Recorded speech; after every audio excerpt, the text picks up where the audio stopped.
এই যে দুটো হাত ভগবান আমাদেরকে দিয়েছেন, কিসের জন্য দিয়েছেন? অসৎ কাজকর্ম করার জন্য?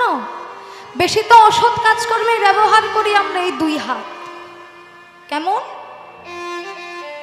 এই হাতেরও কিন্তু আবার অনেক কাজ আছে, জানেন তো? দু প্রকার কাজে ব্যবহৃত হয়।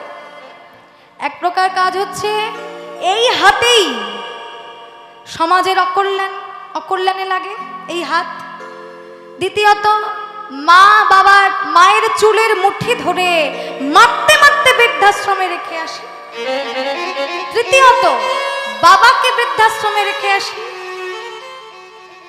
এই সমস্ত কিছু আমরা করি, পিতামাতার আজ্ঞা পালন করি না, মানে যত অসৎ কাজকর্ম সবে হাত দিয়ে করি, মার পিঠ যা কিছু আছে।